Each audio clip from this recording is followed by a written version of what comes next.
It should collapse.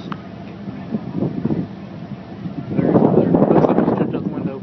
Are you serious? Yeah. Oh, you okay? Dad? You okay? I can't hear. Come here. I can't hear. Get out of here. Please get out of here. Oh my God. And the Dallas Morning News reports on investigators calling a deadly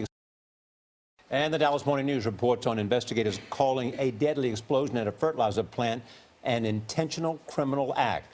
The massive blast 3 years ago killed 15 people and hurt about 300 others. It is one of the worst industrial disasters in Texas history. Manuel Bojorquez covered the explosion. He is back at the site where the plant once stood. Manuel, good morning. Good morning. The blast struck with such force that it registered as a 2.1 earthquake and left behind a crater here that was 12 feet deep. It has since been filled, but you can still find pieces of debris like this mangled rebar, and there is a memorial cross, reminders of the tragedy that happened here. When the massive explosion ripped through this Texas fertilizer plant in 2013, Dad?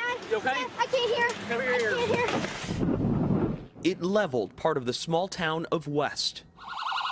There has been an explosion on the fire scene. There are firefighters down at this time. The blast destroyed hundreds of buildings, including schools, a nursing home, and an apartment complex. 15 people were killed, 12 of them first responders who had rushed to the scene. We have never stopped investigating this fire.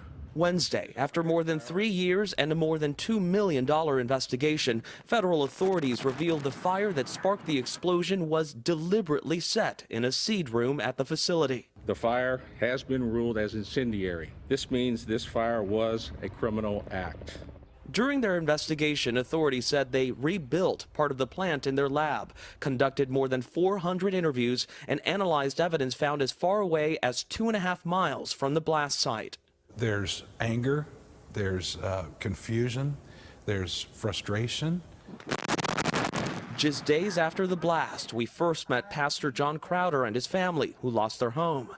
We spoke to Crowder again on Wednesday after he learned of the findings.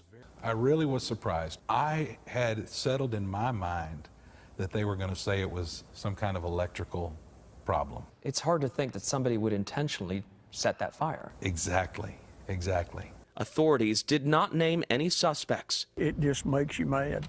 But Phil Calvin, whose son Perry was killed, already has a message for whomever is responsible. I want them to get the maximum penalty. I'd like to see them put so far back in prison that they don't ever see the light of day.